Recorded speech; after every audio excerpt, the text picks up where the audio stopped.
사연에 빠지다의 DJ 민영입니다. 오늘 사연자는 사랑과 전쟁에서 나올 법한 막장 드라마 속 주인공이 되었다는데요. 과연 어떤 사연인지 들어보시겠습니다. 오늘도 두 가지 사연이 준비되어 있는데요. 끝까지 들어주실 거죠?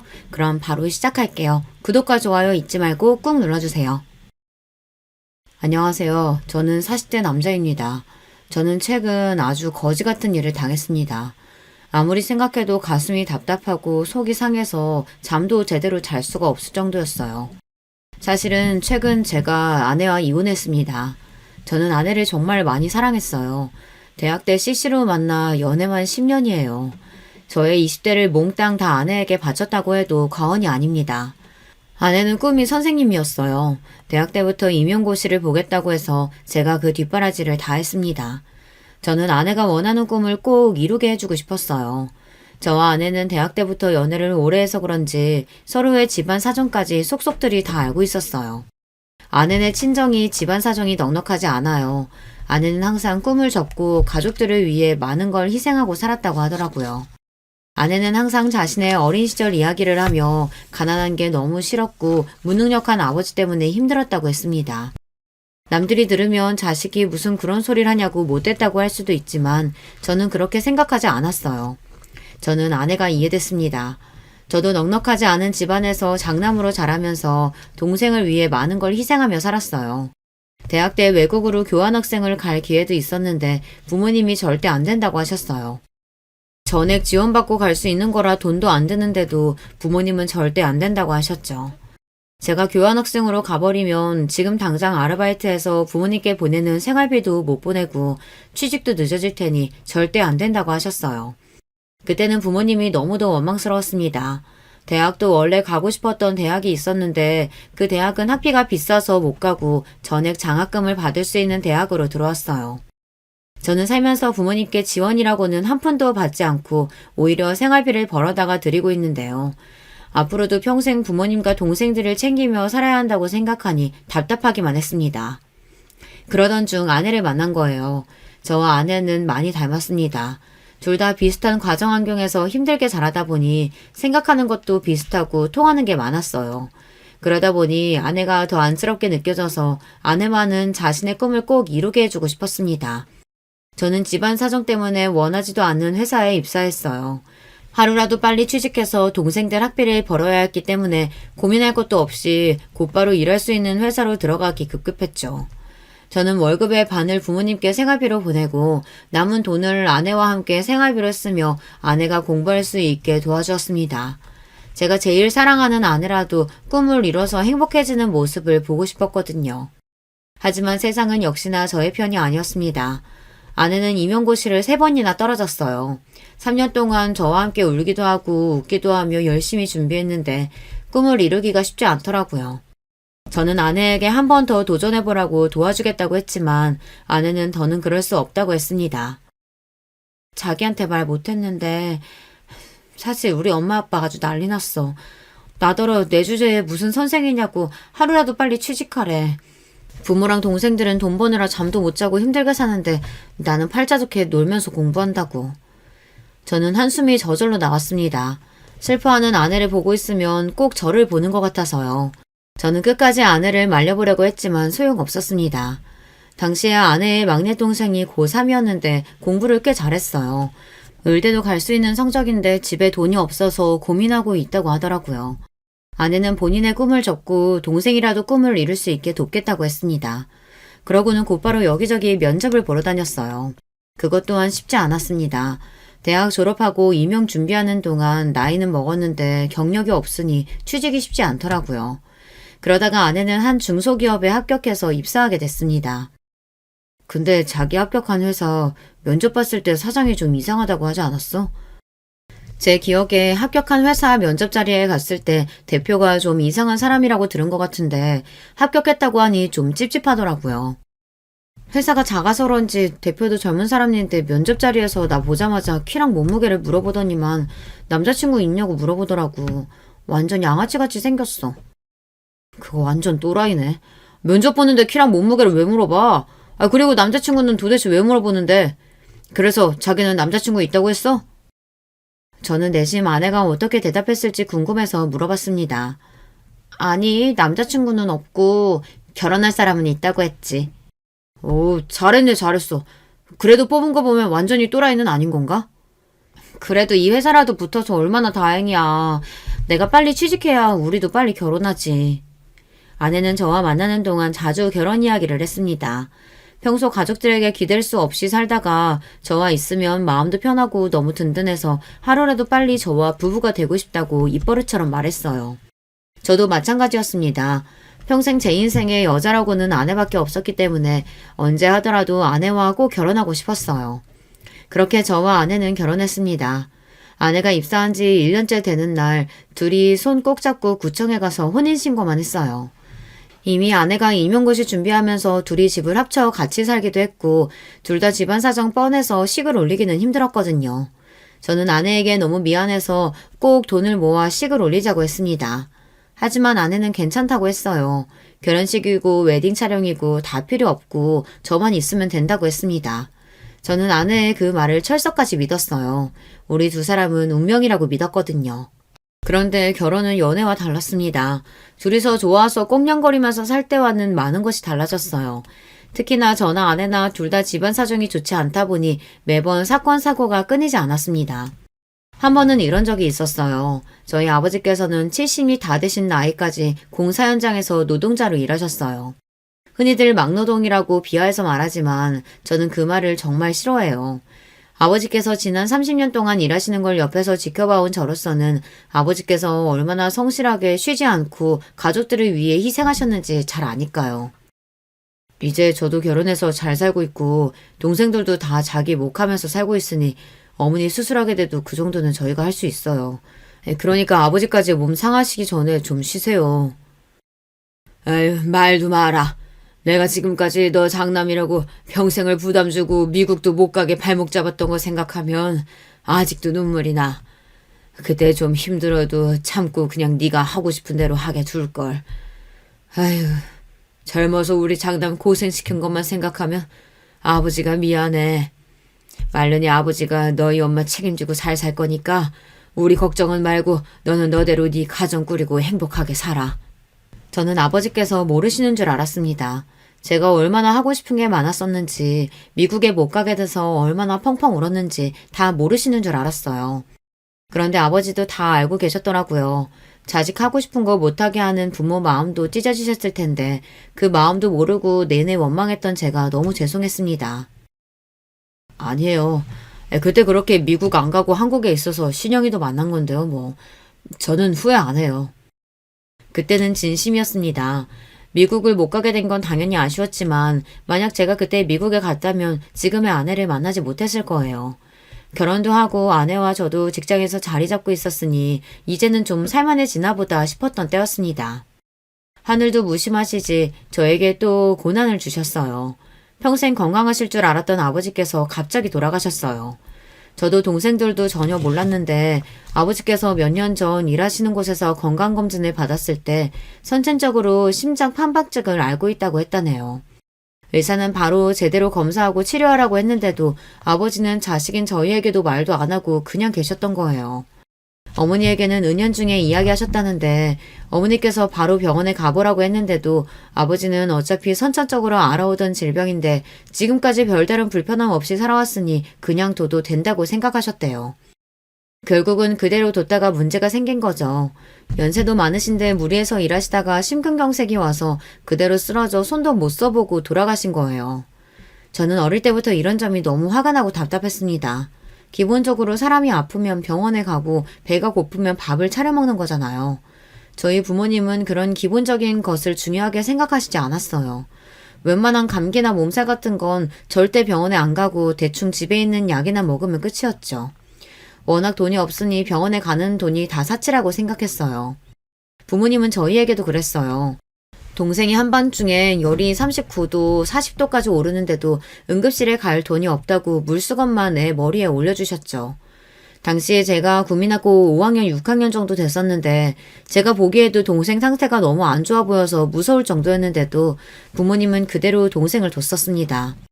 결국은 제가 제 돼지 저금통을 뜯어서 택시를 타고 응급실에 다녀왔어요. 의사 선생님 말씀이 폐렴이라고 바로 입원해야 한다고 하더라고요. 그때 느낀 게 부모가 돈이 없으면 자식도 낳으면 안 되는 거구나 라고 생각이 들었습니다. 만약 그날 제가 동생을 데리고 응급실에 가지 않았다면 동생에게 큰 일이 생겼을 수도 있으니까요. 먹는 것도 마찬가지예요. 저는 부모님께서 하루 3끼를 꼬박 차려 드시는 걸 본 적이 없어요. 하루 2끼 챙겨 드시면 많이 드신 겁니다. 그것도 고작 밥에 김치에 반찬 한두 가지 꺼내 드시는 건데도 잘 안 드세요.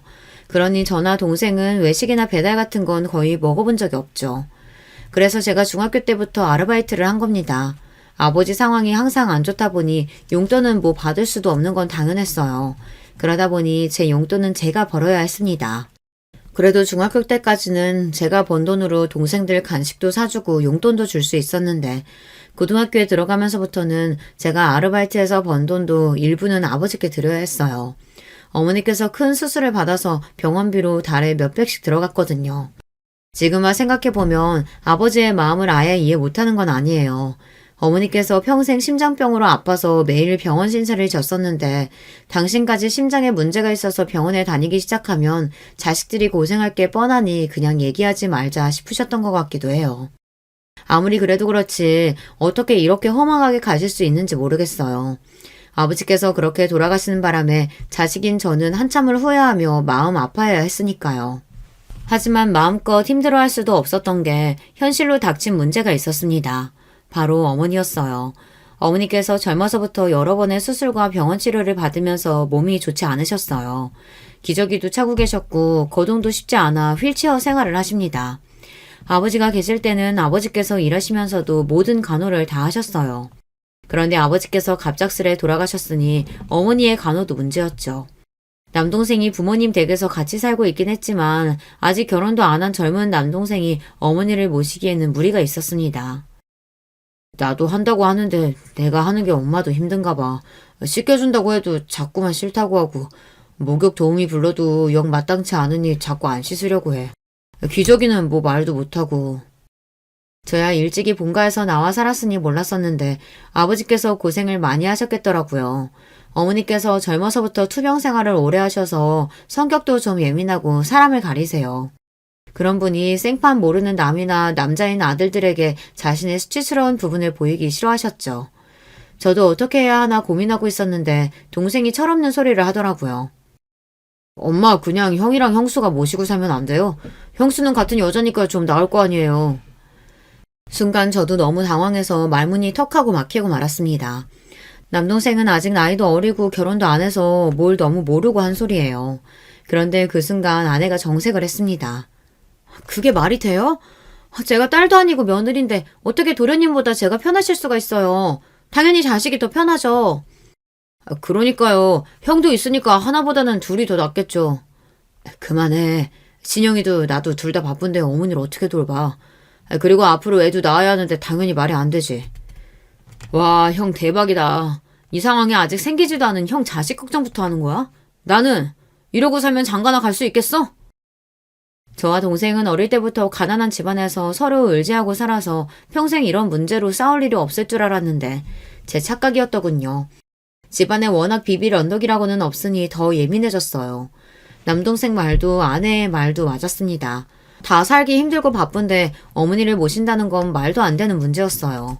장남인 제가 미리 방법을 생각했어야 했는데 저도 모르게 동생이 어머니와 같이 살고 있다는 이유로 동생에게 다 떠넘기고 있었는지도 모르겠어요. 알겠어. 내가 어머니 계실 곳 좀 찾아볼 테니까 그때까지만 서로 도와가면서 어머니 돌보자. 그 자리에서는 이야기를 일단락하고 제가 어머님이 계실 요양병원이나 요양원을 알아보기로 했어요. 그런데 생각보다 비용이 많이 들더라고요. 어머니는 등급이 높지 않아서 바로 요양원에 들어가기엔 무리가 있었고 지병도 있으셔서 요양병원으로 가야 했는데 가격이 달에 무조건 100만 원 이상씩 들어가더라고요. 생각지도 못했던 부분이라 아내와 상의가 필요할 것 같아 저는 조심스레 아내에게 상의했습니다. 어머니 계실 요양병원 알아보긴 했는데 비용이 꽤 들어가서 진우랑 같이 부담해도 달에 70, 80은 생각해야 할 것 같아.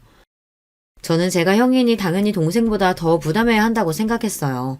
그런데 아내는 제 말에 기분이 상했는지 버럭 화부터 내더군요. 70, 80? 우리가 그런 돈이 어딨어. 둘 월급 가지고도 생활하기 빠듯한데. 그리고 아버님, 어머님이 사시던 집에 도련님이 살고 있잖아. 그럼 당연히 도련님이 더 많이 내야지. 우리가 왜 더 많이 내? 남이 보기엔 아내의 말이 맞는지도 모릅니다. 하지만 우리는 가족이잖아요. 부모님이 샀던 집이라고 해봐야 자가이긴 해도 얼마 되지도 않은 작은 빌라인데 아내가 그 집 이야기까지 할 줄은 몰랐어요. 아내의 말에 저도 괜히 서운해서 말이 좋게 나가지 않았습니다. 어머니가 돌아가신 것도 아니고 진우가 그 집을 갖겠다고 하는 것도 아닌데 당신은 지금 그 이야기가 왜 나와? 몰라. 난 우리 집 일만으로도 머리 아프니까 당신 집 일은 제발 당신이 좀 알아서 해. 난 어머니 요양병원 들어가셔도 일절 신경 못 쓰니까 그런 줄 알고. 당신 말이 너무 심한 거 아니야? 당신 집이라니. 난 처가에 일 있을 때마다 우리 집 일이라고 생각하고 다 도왔는데 어떻게 그렇게 말을 할 수가 있어? 또 그 얘기.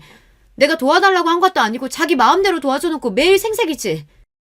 저도 이런 이야기까지 하려고 한 건 아니었는데 아내가 너무 치사하게 나오니 저도 모르게 말이 튀어나오더군요. 하지만 아내에게 서운한 건 어쩔 수 없었어요. 막내 처남이 의대에 합격했는데도 돈 때문에 망설인다고 그래서 제가 처남 의대 졸업할 때까지 등록금을 계속 냈습니다. 물론 아내와 함께한 일이지만 우리 형편에 쉬운 일은 아니었습니다. 심지어 나중에는 저도 돈이 부족해서 주말에 아르바이트까지 하면서 번 돈을 줬어요. 그러면서도 저는 일절 말 한마디 하지 않았습니다. 그리고 불만도 없었어요. 이제 모두 다 가족이니 당연히 해줄 수 있는 일이라고 생각했거든요. 그런데 아내는 제가 어머니를 모시겠다는 것도 아니고 요양병원에 모시겠다는 건데 그 비용을 내는 것조차도 싫다고 화를 내잖아요. 저로서는 아내가 원망스러웠죠. 결혼 전부터 서로 집안이 힘든 것도 알고 있었고 그래서 우리 둘 다 고생할 거 알고 있었지만 이게 막상 현실로 닥쳐서 살다 보니 어느새 저나 아내나 둘 다 지쳤나 보더라고요. 사실 저나 아내나 직접적으로 말하지 않아도 마음에 앙금이 조금 있었던 게 둘 사이에 몇 년째 묵혀놓던 문제가 있었기는 했어요. 바로 아이 문제입니다. 결혼 전에는 아내와 저 둘 다 당연히 아이를 갖고 싶어 했어요. 저나 아내나 둘 다 아기들을 너무 예뻐해서 연애할 때부터 결혼하면 애는 꼭 2명 이상은 낳자고 이야기는 했습니다. 그때는 둘 다 대학생이었으니 뭘 모르고 순진했던 거죠. 현실이 그렇지가 않더군요. 결혼 초기에 아내가 들어간 직장에서 처음엔 적응을 잘 못했어요. 그래서 종종 회사를 그만두고 싶다고 옮기고 싶다는 이야기를 하더라고요. 저도 아내의 마음을 이해하긴 했지만 바로 그만두라고 말할 수가 없었던 게 아내가 임용 준비하느라 남들보다 취직을 늦게 하기도 했고 그 회사도 어렵게 입사한 거라 섣불리 그만두라고 할 수가 없었어요. 더군다나 당시에 처남이 의대에 다니며 등록금을 우리가 부담하고 있는 상황이었으니 아내까지 회사를 그만두면 저 혼자 생활이 감당이 안 될 것 같았죠. 그런데 그런 상황에서 어느 날 아내가 갑자기 아이가 갖고 싶다고 했어요. 우리 결혼한 지 1년도 넘었고 나이도 있는데 이제 슬슬 아이 가져야 하지 않을까? 내 친구들 조카들 낳는 거 보니까 너무 부러워. 나도 아이 키우고 싶어. 그때 저도 좀 피곤하고 예민했는지 아내의 말이 좋게 들리지 않았습니다. 아내가 회사가 힘들어서 그만두고 싶어서 자꾸 아이를 갖자고 하는 것처럼 들렸어요. 그래서 저도 아내의 말을 고지고대로 듣지 않고 지금 당장 우리 부부에게 닥친 일만 이야기해버렸어요. 지금 우리 형편에 애를 어떻게 가져? 난 부모가 경제적으로 여유도 없는데 괜히 자기들 욕심 때문에 애 낳는 건 아니라고 생각해. 평소 아내에게 단호하게 제 고집을 피우는 성격이 아닌데 아이 문제에 있어서는 제 생각이 명확했어요. 우리 집이나 처가나 형편이 되지도 않는데 자식만 둘, 셋씩 낳아서 지원도 제대로 못 해주고 평생 자식들 고생시키는 게 너무 싫었거든요. 그래서 저는 꼭 형편이 나아졌을 때 하나만 낳아서 곱게 키우고 싶었어요. 그런데 아내는 제 생각과 달랐습니다. 애를 낳는 건 다 때가 있다고 했어요. 자기 말대로면 우리는 아마 평생에 못 낳아. 우리 양가 집안을 좀 봐. 이게 몇 년 안에 사정이 좋아지겠어? 상황 좋아지고 낫겠다고 하면 아마 우리 둘 다 환갑일걸? 아내는 입술을 삐죽이며 중얼거렸습니다. 저도 거기서 그만했어야 했는데 아내가 제 말을 오해하는 것 같아 한 번 더 하게 됐어요. 그쯤 하고 말았어야 했는데 그게 화근이 됐습니다. 당신 일 힘들어서 쉬고 싶은 건 아는데 우리 상황에서 지금 아이까지 생기면 오히려 더 문제야. 앞으로 더 나아질 테니까 조금만 더 힘내자. 저는 조금만 더 고생하면 분명히 좋아질 거라는 말을 하고 싶었던 건데 아내는 다른 말에 꽂혀서 갑자기 인상을 구기더니 화를 내기 시작했습니다. 당신 말을 왜 그렇게 해? 내가 지금 일하기 싫어서 애 갖겠다는 거야? 사람을 물어보고. 됐어. 다시는 애 낳자는 이야기 안 할 테니까 걱정하지 마. 그런 의도로 이야기한 건 아니었는데 아내가 저한테 화가 많이 났는지 문을 확 닫고 들어가 버리더라고요. 그때 이후로 아내와 제 사이는 말로 표현하기 어렵지만 달라졌어요. 아내는 저에게 종종 이유도 없이 불만이 있는 사람처럼 짜증을 냈고 양가 다 상황은 나아질 기미가 보이지 않으니 당연히 아이 이야기는 누구도 꺼내지 않았습니다. 제가 이기적인 건지도 몰라요. 사실 저는 지금의 우리 상황이라면 아이를 낳고 싶지 않았습니다. 여기서 아이까지 생기면 우리 부부가 얼마나 힘들어질지 뻔히 보이니까요. 처가든 우리 집이든 형편이 어려워서 싫다기보다 현실이 이런 상황이니 내가 감당할 수 있을 정도로만 일을 벌이고 싶은 거예요. 저도 절대 아이가 낳기 싫은 건 아니었습니다. 저는 아내를 사랑하고 많이 아끼기에 아이 없이 아내와 둘만 살아도 좋아요. 제가 능력이 있어서 아내가 원하는 걸 다 하게 해주고 행복하게 해줄 수만 있다면 아이 없어도 저는 남은 인생은 아내에게 올인하고 살고 싶다는 마음뿐이었습니다. 그런데 이건 어디까지나 제 생각이었어요. 아내의 생각은 저와 달랐습니다. 아내는 나이가 들수록 점점 더 변해갔어요. 처음에 회사 생활을 너무 힘들어해서 걱정했었는데 어느새 아내는 그 회사에 다닌 지 5년이 넘었어요. 그리고 최근 대리로 승진하면서 아내가 많이 좋아했습니다. 지금까지 고생한 걸 보상받은 것 같아 너무 기쁘다고요. 아내의 승진에 저도 기분이 좋아서 그날은 아내가 좋아하는 케이크를 사서 집에 들어갔어요. 같이 파티를 하려고요. 그런데 아내는 12시가 넘을 때까지 집에 들어오지 않았습니다. 최근 회사 동료 몇 명과 친해졌다면서 자주 만나서 술도 먹고 놀고 오는 건 알고 있었는데 그래도 승진 파티를 하자고 제가 연락했는데도 연락도 없고 집에도 들어오지 않으니 기분이 좋지 않더라고요. 제가 몇 번이나 메시지를 보내고 전화를 했는데도 아내는 답이 없었습니다. 그러더니만 결국 새벽 2시가 넘어서야 술에 잔뜩 취해서 들어왔어요. 내가 승진 파티 하자고 메시지 보낸 거 못 봤어? 어디서 먹었길래 이렇게 늦게까지 먹었어? 택시 타고 들어온 거야? 메시지에 답도 없고 카드 내역을 봐도 택시를 타고 온 기록이 없길래 걱정돼서 물었어요. 그런데 아내는 갑자기 화를 내며 저에게 소리를 질렀습니다.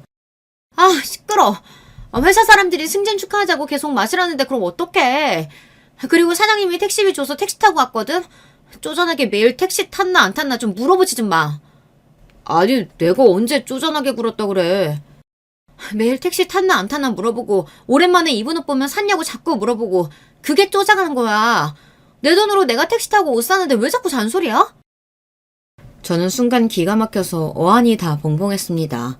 회사에서부터 여자 혼자 택시 타고 오는 게 걱정돼서 물은 건데 아내는 제가 택시비를 썼다고 잔소리하는 것처럼 들렸나 봐요. 옷도 그래요. 처음 보는 옷 같아서 예쁘다고 관심을 보인 건데 그게 또 옷 샀냐고 물어보는 것처럼 들렸나 봐요.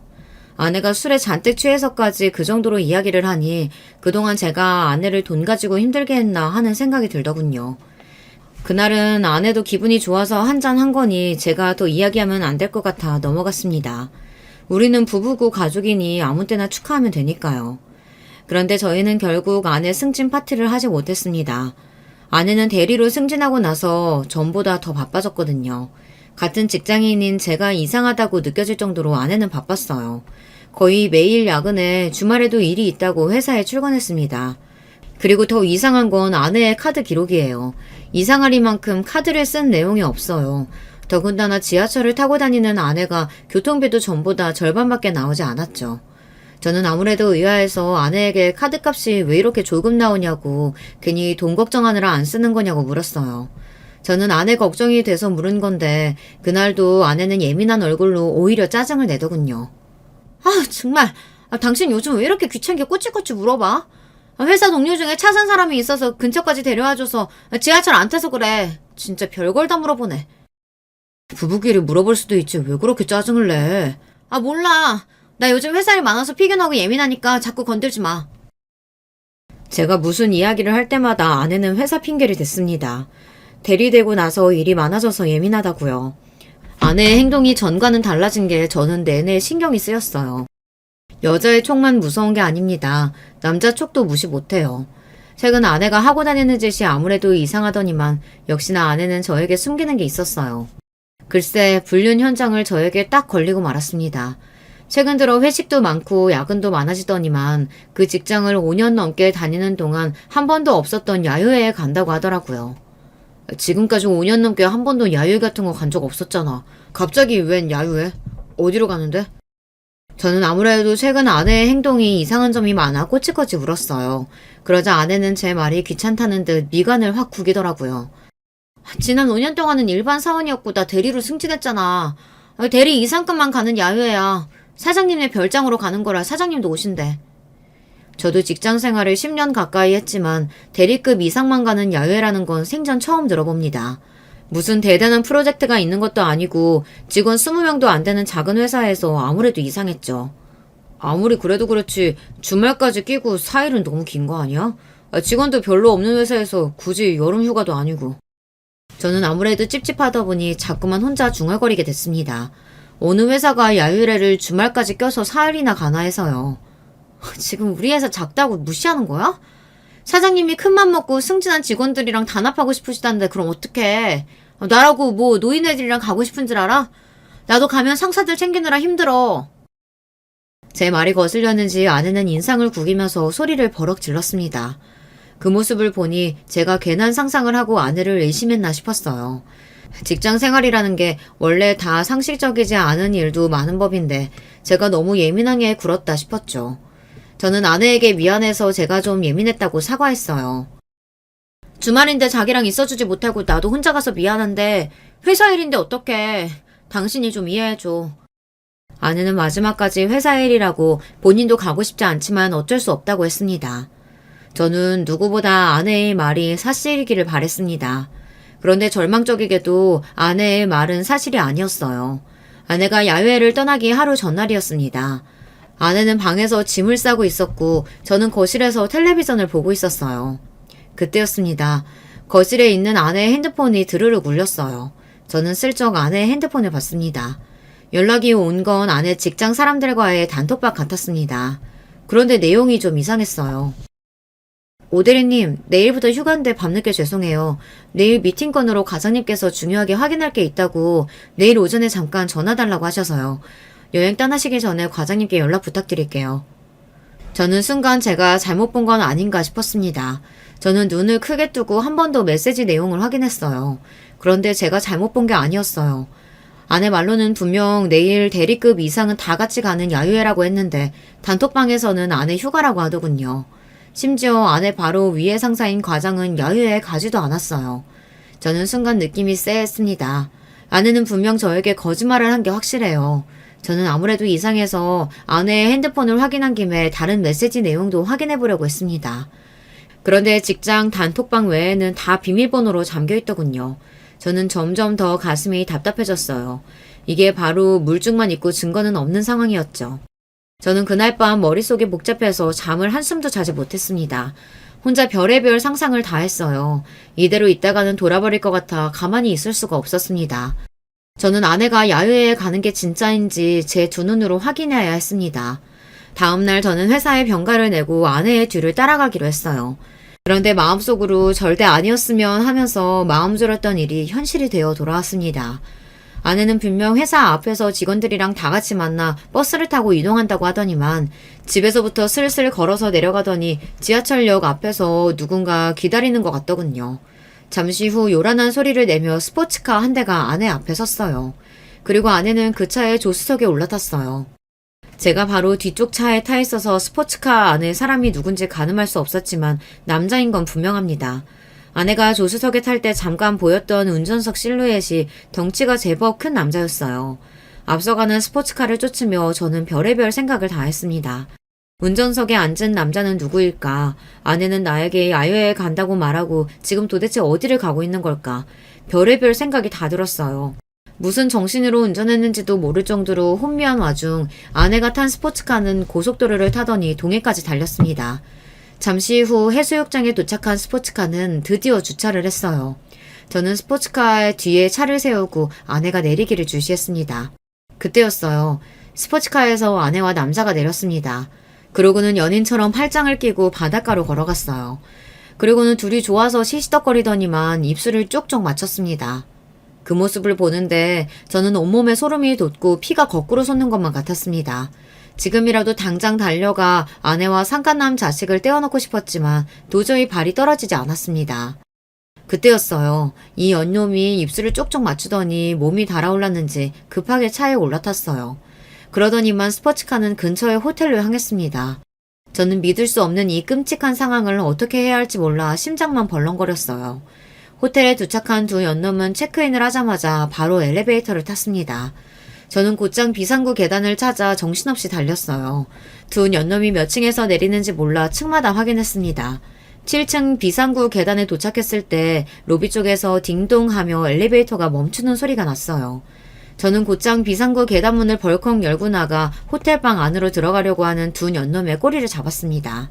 그리고 사력을 다해 달려 호텔 방문을 벌컥 잡아 열었어요. 엄마, 깜짝이야. 당신 뭐야? 당신이 왜 여기 있어?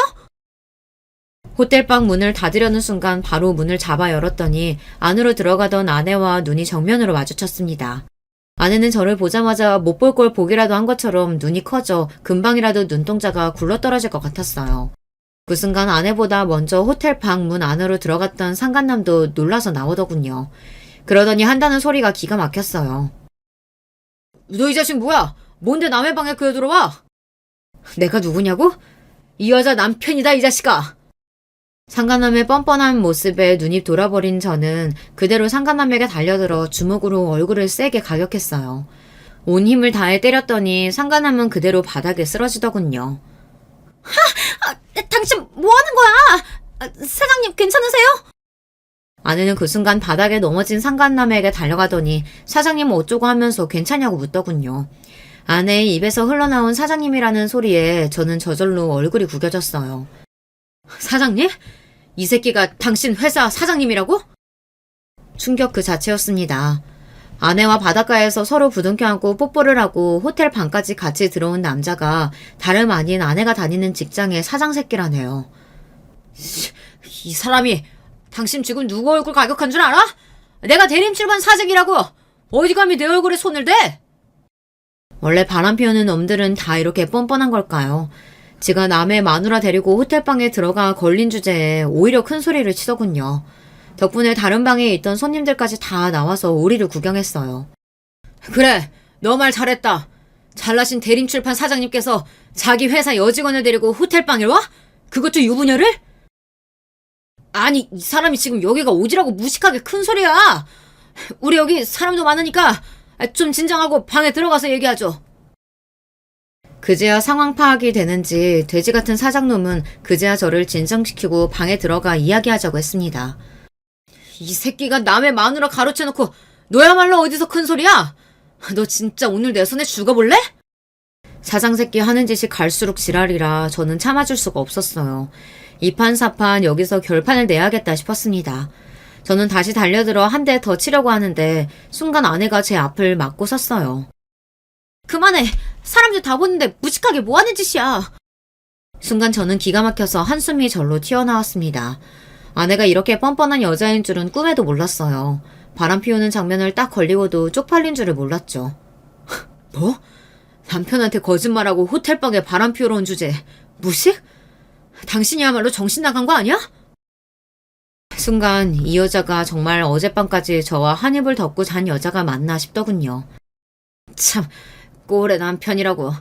당신 가진 거 없어서 둘이 식도 못 올리고 혼인신고만 하고 살았다며? 세상에, 남자가 얼마나 한심하고 능력이 없으면 요즘 같은 시대에 여자 드레스도 못 입혀보고 살게 하냐? 나 같아도 서러워서 딴 남자로 갈아타겠다. 아내의 태도에 황당해서 정신이 나간 와중 사장 새끼도 말 같지 않은 소리를 하더군요. 뭐야? 당신 지금 말 다 했어? 상간남 주제에 당신이 뭘 한다고 함부로 떠들어? 나랑 이 여자도 사랑해서 결혼했어. 연애를 10년 하고 결혼했다고. 잘못한 건 저 두 년놈들인데 제가 왜 더 잘못한 것처럼 무시를 당하고 서러워야 하는 걸까요? 저는 그 순간 제가 세상에서 가장 못난 놈이 된 것 같았습니다. 그만 좀 해. 그래도 내가 5년 넘게 다닌 회사 사장님인데 이 새끼 저 새끼 욕을 하면 어떡해. 이게 말이 된다고 생각하세요? 저 새끼가 자기한테나 사장이지 나한테도 사장입니까? 상간남 새끼한테 새끼라고 했다고 아내는 오히려 저에게 뭐라고 하더군요. 뭐라고? 당신 지금 내가 저 상간남 새끼한테 새끼라고 했다고 이러는 거야? 너 진짜 오신영 맞아? 나랑 10년 연애하고 결혼한 오신영 맞냐고? 그래, 나 오신영 맞아. 근데 지금 여기 있는 나도 오신영이야. 나도 이렇게 좋은 호텔에서 밥도 먹고 잠도 자고 싶어. 매일 거지 같은 집에서 돈 걱정하면서 구질구질하게 살고 싶지 않다고. 아내는 마치 이 순간을 기다리기라도 한 것처럼 울분을 토해냈습니다. 자신이 바람을 피운 게 꼭 나 때문인 것처럼 본인이 억울해서 소리쳤어요. 아내와 사는 동안 같이 누워서 드라마나 영화를 보며 그 속에 나오는 상간남 상간녀들을 보며 함께 손가락질하며 본 적이 있어요. 어쩜 저렇게 사람을 속이고 더러운 짓을 할 수 있냐고요. 그러던 아내가 자신은 잘못한 게 하나도 없는 것처럼 저에게 적반하장으로 굴었습니다. 심지어 저와 사는 게 구질구질하다네요. 내가 이 구질구질한 현실에서 벗어나려고 얼마나 노력했는지 당신이 제일 잘 알잖아. 연애할 때부터 내내 당신 뒷바라지하고 결혼해서는 천하 물상 안 되겠다고 우리 애도 안 갖고 일만 하면서 그렇게 아등바등 열심히 살았잖아. 근데 당신이 이제 와서 어떻게 나한테 이래? 말을 하면 할수록 제 처지가 너무 처량하고 불쌍해서 저절로 눈물이 펑펑 쏟아졌습니다. 그런데 그 순간 아내는 너무도 차가운 눈빛으로 저를 쏘아보며 한심하다는 듯 한숨을 쉬었어요. 또 그 얘기야? 그래, 나도 알아. 나 임용 준비하는 동안 당신이 내 뒷바라지하고 결혼해서 사는 동안 우리 집 챙기느라 고생한 거. 근데 누가 그렇게 해달라고 시켰어? 당신이 좋아서 한 거잖아. 그때 아내의 차가운 눈빛을 생각하면 저는 아직도 자다가 자리에서 벌떡벌떡 일어날 정도로 심장이 뜁니다. 그 순간 알았거든요. 아내는 저에게 마음이 조금도 남아있지 않다는 걸요. 그리고 더 황당했던 건 사장놈의 제안이었어요. 내가 이래봬도 한 회사의 사장이잖아요. 직원이랑 바람난 거 알면 우리 회사 쫄딱 망해. 그럼 오신영 씨나 남편한테도 좋을 거 없잖아. 내가 이 자료로 현금 5억 준비해서 줄 테니까 제발 이 일은 우리끼리 비밀로 합시다. 별 미친놈이 다 있더군요. 저는 피가 거꾸로 솟는 것만 같은데 제발 비밀로만 해주면 5억을 주겠답니다. 저는 순간 이 사장 새끼를 죽일까 싶기도 했지만 5억이란 돈이 계속 눈앞에 아른거렸어요. 그때였습니다. 옆에 있던 아내가 코웃음을 치더니 저를 흘겨봤어요. 그러더니 한다는 말이 가관이었습니다. 뭘 고민하는 척을 해. 당신 돈 좋아하잖아. 이왕 이렇게 된 거 그냥 5억 받아. 나랑 이혼하고 그 돈으로 행복하게 살면 되잖아. 일석이조가 따로 없네. 뭐, 당신 말 다 했어? 당신은 정말 나랑 이혼하겠다는 거야? 내가 당신한테 바람 피우는 거 걸렸다고 당신 뭐 착각하나 본데. 나 사장님 사랑해. 우리 그냥 불륜 아니야. 그러니까 이혼해줘. 나 남은 인생은 사장님이랑 살래. 그 이후 아내가 저에게 무슨 말을 했는지 사장 새끼가 뭐라고 했는지 기억도 나지 않아요. 제 기억엔 아내가 사장을 사랑한다고 했던 말만 기억나요. 그리고 저는 사장이 건넨 종이에 사인을 했습니다. 아내와 사장 새끼의 불륜 사실을 일절 누구에게도 발설하지 않겠다고요. 그리고 며칠 뒤 집 앞으로 웬 박스가 도착했어요. 박스에는 정말 현금으로 5억이 들어있더군요. 아내와 저는 이혼했어요. 아내는 제가 5억을 받았다는 사실을 가지고 저를 조롱했지만 저는 아무 말도 할 수가 없었습니다. 제가 무슨 말을 해도 아내가 제가 아닌 그 새끼를 선택했다는 사실은 변함이 없으니까요. 그로부터 반년을 저는 회사 집만 다니며 아무것도 하지 않았습니다. 5억이 든 가방은 그대로 방에 놔둔 채 말이죠. 그런데 얼마 뒤 아내와 사장 새끼가 여전히 불륜 상태로 계속 만나고 있다는 사실을 알게 됐어요. 분명 저와 이혼만 하면 둘이 곧바로 재혼할 것처럼 굴더니만 사장 새끼는 이혼하지 않은 것 같더라고요. 며칠 뒤 막내 처남에게 전화가 왔는데 저에게 미안하다면서 누나도 벌 받고 있다고 했어요. 사장 새끼가 아내와 이혼은 절대 안 된다며 계속 연애만 하자고 했다네요. 그 소리를 듣는데 저는 제가 놓치고 있었던 게 있다는 걸 알게 됐습니다. 우리 가정만 박살난 거예요. 그 사장 새끼는 아무것도 잃은 게 없었죠. 그리고 얼마 뒤 대망의 날이 밝았습니다. 저는 이날만을 기다렸습니다. 저는 곧장 사장이 사는 집으로 찾아갔어요. 그리고 사장 아내의 아내를 받고 그 집 안방으로 들어갔습니다. 잠시 뒤 충격적인 일이 벌어졌어요. 저와 사장 아내가 침대 매트리스 위에 있는데 안방문을 사장이 벌컥 열고 들어왔습니다. 그러더니 저와 사장 아내의 모습을 발견하고 놀라서 눈이 휘둥그레졌죠. 뭐야? 너희들 여기서 뭐 하는 거야? 너 이 새끼, 너 오대린 남편 맞지? 네가 여기 왜 있어? 설마 네가 내 마누라 꼬신 거야? 왜? 너는 내 마누라 마음대로 꼬시는데 나는 네 마누라 꼬시면 안 되냐? 이 자식이 감히 뚫린 입이라고 함부로 떠들어. 나한테 5억이나 뜯어가 놓고 이런 짓까지 하면 네가 무사할 줄 알아? 너 내가 지금 당장 고소할 거야. 고소? 어디 할 수 있으면 한번 해봐. 내가 당신한 더러운 짓 발설 안 하기로 하고 5억을 받은 거지. 당신 아내 안 꼬시겠다고 받은 돈은 아니잖아. 그랬습니다. 제가 사장 새끼와 아내의 불륜 사실을 어디서도 발설 안 하겠다고 했지. 다른 걸 약속한 건 아니니까요. 그때였어요. 그때까지도 얌전히 입을 닫고 있던 사장 아내가 갑자기 자리에서 벌떡 일어나더니 사장에게 달려들었어요. 그러더니 말도 안 되는 일이 벌어졌습니다. 저는 제 두 눈으로 보고도 믿기지 않았어요.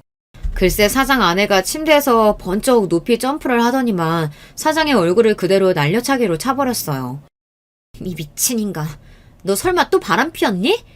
너 내가 분명히 경고했지? 한 번만 더 바람 피우면 그때는 내 속에 죽는 거라고. 아, 아파, 여보. 여보, 내 말 좀 들어봐. 이게 어떻게 된 일이냐면, 듣긴 뭘 들어. 딱 보니까 이 아저씨가 당신 상간녀 남편이구만. 이 더러운 인간이 이제 하나하나 유부녀까지 건드려? 너 미친 거 아니야? 사장 새끼는 찌질해도 너무 찌질했습니다. 알고 보니 이 새끼가 바람을 피운 게 제 아내가 처음이 아니더라고요.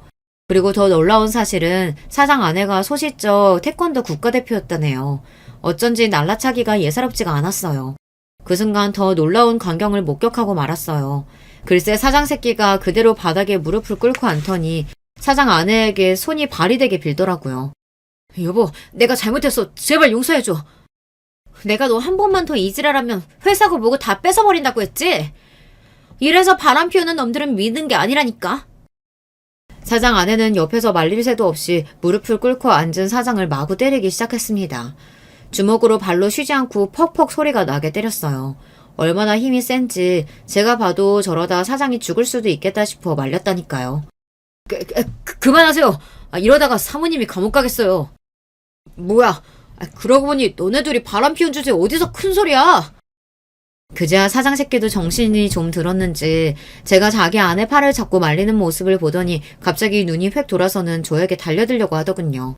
그 순간 사장 아내가 제 앞을 가로막고 섰습니다. 웃기고 있네. 우리가 바람을 피우긴 뭘 피워. 이분 우리 집 침대 매트리스 배달하러 오신 분이야.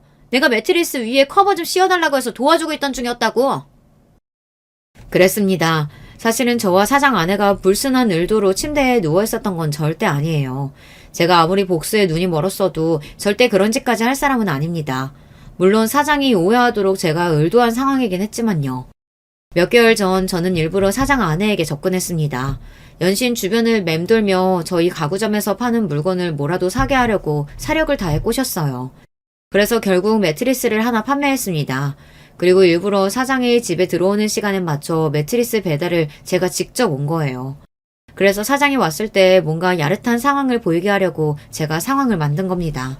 역시나 사장은 제가 만든 덫에 그대로 걸린 거고요. 뭐야? 그럼 이 자식이 일부러 나 속인 거네? 내 입으로 바람 피운 거 불게 하려고? 너 이 자식 이리 와! 너 내가 가만 안 둬! 그랬습니다. 아내와 사장 새끼가 바람을 피운 거 제 입으로 발설 안 한다고 했지 본인이 말하는 것까지 제가 말릴 필요는 없으니까요. 가만 안 두면 뭘 가만 안 둬? 나한테는 위인이구만. 그리고 너, 내 말 잘 들어. 앞으로 너는 네 손으로 아무것도 할 수 없을 거야. 지금 이 순간부터 네가 가지고 있는 건 내가 다시 다 뺏을 거니까. 이런 상황까지 예상한 건 아니었는데 그래도 그날만큼은 하늘이 제 편이었는지 저의 복수는 완벽했습니다. 알고 보니 사장이 운영하는 회사가 원래는 장인의 회사였더라고요. 결혼 전에는 쥐뿔도 없었다가 지금의 아내와 결혼하면서 회사도 물려받은 거고요. 그로부터 며칠 뒤 그 사장 새끼가 잘렸다는 이야기를 전해 들었습니다. 회사에서 쫓겨나기만 한 게 아니라 사장 아내와도 이혼 소송 중이라네요. 더군다나 더 대박인 것은 제 아내가 사장 아내에게 상간녀 소송까지 당했다는 겁니다. 고민 끝에 매트리스를 팔아서라도 사장 아내를 찾아가길 잘한 것 같아요. 저야 대단한 복수를 하고 싶어도 가진 게 없어서 할 수 있는 게 많지 않았었는데 사장 아내는 저와 달리 사장 새끼 정도는 가지고 놀 수 있을 정도로 능력이 있는 사람이라 한순간에 사장을 나락으로 떨어뜨렸더라고요. 사장 아내도 대단한 게 이혼 소송을 시작하자마자 지금까지 사장 새끼가 저지른 만행을 다 잡아 회사 사내 게시판에 공표하고 기자까지 불러 기사를 냈어요. 그동안 사장이 갑질을 하고 여자 직원들을 상대로 성적인 발언을 하거나 회식 때마다 추행한 사실까지 증거를 잡아 아예 매장을 시켜버렸어요. 전 아내도 마찬가지였습니다. 사장과 바람피운 강큰 상간녀라고 회사 사내 게시판에 직접 올렸더라고요. 망신도 그런 개망신이 없으니 당연히 아내도 회사를 그만뒀죠. 아내의 불륜 사실을 알고 나서 단 하루도 마음 놓고 잠든 적이 없었는데 요즘 저는 아주 두 다리 쭉 뻗고 잡니다. 제 가슴에 대못을 박은 연놈들이 다 망해버렸으면 좋겠다고 매일 생각했었는데 저의 바람대로 됐으니까요. 저는 최근 새로 이사도 하고 직장도 옮겼습니다. 아내와 이혼하면서 저에 대해서도 많이 돌아봤는데 지금까지 너무 남을 위해서만 살아왔다는 생각이 들더라고요. 지금부터라도 제가 하고 싶은 일을 하며 저를 돌보며 살고 싶다는 생각이 들었어요. 그래서 어린 시절 꿈이었던 영화사에 취직했어요. 물론 이 나이에 무슨 주책이냐고 하실 수도 있지만 저는 마치 20대로 돌아간 것처럼 새로운 마음으로 열심히 하고 있습니다. 지난날은 다 잊고 새로운 출발을 하는 저를 위해 여러분께서 응원하는 댓글 많이 남겨주시길 바랍니다. 어디선가 저를 응원해주는 사람들이 있다고 생각하면 저에게 많은 힘이 될 것 같아요. 저의 막장 이야기 끝까지 들어주셔서 감사해요. 여러분의 가정은 언제나 편안하시길 바라겠습니다. 안녕하세요. 저는 서울에 살고 있는 50대 남자입니다. 제가 몇 년 전 겪었던 황당한 일을 좀 함께 이야기해보고 싶어서 사연을 보내드립니다. 저는 결혼을 좀 늦게 했습니다. 딱 40살 때 결혼을 했는데 좀 사정이 있었죠. 아내는 부끄럽지만 13살 연하의 아가씨였고요. 간호조무사로 일하다가 제가 병원에서 만나 호감이 생겨 결혼까지 하게 된 상황이었습니다. 물론 당시 아내도 27세나 되었으니 그리 어린 것은 아니었는데 저와의 나이 차이는 제법 났던 터라 친구들한테 도둑놈이라고 욕 꽤나 얻어먹었던 기억이 있네요. 그런데 사실상으로 저한테 그게 첫 결혼은 아니었고요. 물론 호적상으로는 첫 결혼이었습니다만 그 이전에 사실혼 관계인 사람이 있기는 했었습니다. 법적 결혼까지 가지는 못했지만요. 원래 20살 때 고등학교 졸업하고서 바로 취업해서 돈을 벌기 시작했었는데 그 시절에 만난 사람이었죠. 20 초반 애들이 뭘 알았겠습니까? 어린 나이에 눈 맞으니까 그냥 불장난처럼 시작해서 좋아 죽다가 생활이 힘들어지면서 끝난 그 정도의 일이었지요. 그때 같이 살던 사람이 동갑내기였는데 정말 너무너무 사사건건 싸워댔기 때문에 동갑이 좀 싫었습니다. 어느 정도는 나이 차이도 나고 조금 수더분한 사람이 좋다고 생각했었죠. 당시 첫사랑이었던 사실혼 상대자가 생활력도 좋고 영리한 사람이기는 했습니다만 그래서 더 많이 싸웠던 것도 있었거든요. 마음에 안 드는 것은 하나하나 그 자리에서 말을 해서 고치려고 드는 성격이었던 사람이라서요. 그리고 저는 어려서 부모님을 잃었고 동거녀는 어머니가 계셔서 그것 때문에 제가 자격지심도 좀 있었던 것 같았습니다. 동거녀가 자기 어머니 이야기를 꺼내면 이상하게 부하같이 밀고 화가 나서 말을 좀 심하게 하기도 했었거든요. 그래서 더 싸움이 격화되기도 했었죠. 제가 당시 동거녀에 비해 좀 스펙이 모자란 편이어서 이래저래 좀 의심도 하고 질투를 하기도 했고요. 한마디로 구속을 좀 했다고 할까요? 그래서 저는 20대 중후반쯤 갈라서고 나서 사람한테 질려버려서 한참이나 결혼에 관심을 두지 않았습니다. 사실혼이라고 해도 뭐 솔직히 말하면 동거였죠. 그런데 그 동거의 기억이 너무 안 좋다 보니 결혼도 피하게 되더군요. 그렇게 30대를 일만 하면서 지냈는데 워낙 열심히 일에 몰두해서인지 사업은 아주 잘 되었습니다. 사실 사업가로 치면 30대는 아주 젊은 나이지 않습니까? 그런데 그래도 꽤나 큰 사업체를 가지게 되었고 직원도 상당히 여러 거느리게 되었었죠. 하지만 일만 열심히 거의 중독자처럼 하신 분들 시간 지나면 몸과 마음 여기저기 고장나는 거 다들 아시죠? 저도 허리 쪽에 문제가 생겨서 병원을 열심히 다니기 시작했고 거기에서 20대 아내를 만났던 겁니다. 일 중독자로 살았던 허한 마음에 젊은 아가씨가 잘해주니 곧 마음이 녹아내렸고 사귀자고 고백하고 만난 지 반년 만에 결혼하게 되었죠. 상당히 빠른 결정이기는 했습니다. 그런데 첫 사실혼 경험 당시 알았던 것이 저 사람에 관련한 모든 것에 잘해주자는 것이었습니다. 그리고 모든 일에 관대해지자고 마음을 먹었었죠. 동갑이었던 첫 동거녀도 제 마음에 안 드는 게 그렇게 많았는데 13살이나 어린 현재 아내는 대체 어떻게 했습니까? 세대 차이도 날 거고 아무래도 아내가 미숙한 면도 많을 거고 그리고 저야 20 초반 동거라도 경험이 있었지만 아내는 그런 것도 없이 연애 면으로는 정말 미성숙한 사람이었습니다. 보통 27이라고 하면 연애도 할 만큼 해보고 알 것도 어지간히 아는 나이잖아요. 하지만 아내는 정말 아무것도 몰랐습니다. 처가가 경기도 외곽 쪽이었는데 수도권인데도 아주 논밭만 있는 그런 곳이었거든요. 원래 그쪽에서 고등학교 다니고 졸업해서 곧장 취업을 했다고 하더군요. 사실 저도 고졸이고 사회에 일찍 나선 편이었지만 아내는 취업도 그냥 친척 회사에 해서 아무 사정을 몰랐다고 했습니다. 친척 아저씨가 시키는 것만 하고 그냥 대충 다녀도 조금이나 봐 월급이 따박따박 나왔으니 굳이 뭘 알지 않아도 괜찮았다고요. 그러다가 갑자기 서울 도심에서 생활하는 것에 관심이 생겨서 장모님을 졸라 간호조무사 자격증을 따고 서울로 올라온 지 1년 정도밖에 되지 않은 상황이었습니다. 남자라고는 사귈 만한 틈이 없었던 거죠. 회사에 다닐 때는 친척 아저씨가 지켜보고 있으니 연애가 시작될 리가 없었고 간호조무사 자격증을 따면서부터는 너무 바빴다고 하더라고요. 처가는 장모님 혼자서 계셔서 홀어머니로 아내를 키우셨고 그래서인지 가정생활에 대해서 아무것도 몰라서 제가 처음에 애를 좀 먹었습니다. 아니 가정생활만 모르면 괜찮은데 어느 정도 사회적인 상식도 사실 아는 게 별로 없더군요. 그래도 저는 생활 환경이 달라서 그런 거고 너무 어리고 순진한 사람이니 제가 잘해줘야 한다고 생각했습니다. 그래서 결혼 전에도 일부러 시간을 내서 처가에 내려가서 장모님을 뵙고 오고는 했었죠. 장모님은 나이 이르게 아내를 낳아서 저하고 나이 차이가 얼마 되지 않았어요. 20에 아내를 낳으셨다고 하더라고요. 그래서 저희 결혼할 당시에 47세셨고 저하고는 7살 차이밖에 나지 않았죠. 사실 그래서인지 장모님이 처음부터 저를 별로 안 좋아하셨어요. 딸하고는 13살, 장모하고는 7살 차이인 사위라니 사실 그리 반기지 않으실 법했죠. 저라도 만약 제 딸이 그런 사위를 데리고 온다면 좀 화를 낼 것 같기는 하더라고요. 하지만 그래도 저와 아내가 정말로 사랑하고 있으니 잘 좀 봐달라는 뜻으로 선물 공세도 하고 현금도 용돈이라는 명목으로 상당히 많이 드렸습니다. 제가 용돈과 선물 공세를 꾸준히 한 몇 달 정도 하니까 그제야 장모님 마음이 조금 풀리는 것 같더라고요. 여전히 저를 동네 친구들한테 자랑하기는 좀 꺼려하시는 모양이었지만요. 그래서 저는 처가에서 장모님의 환영은 받지 못하는 어정쩡한 상태로 아내와 신혼생활을 시작했습니다. 처가 식구는 장모님 딱 한 분이었는데 그 동네에 그래도 장모님의 친척분들이 같이 살고 계시는 동네라서 그렇게 외롭지는 않다고 하시더군요.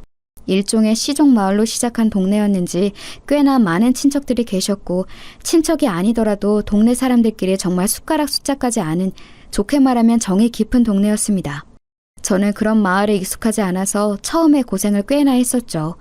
장모님이 아직 50도 안 되셨으니 상당히 젊은 편이셨는데도 그런 예스러운 마인드가 상당히 깊은 분이셨어요.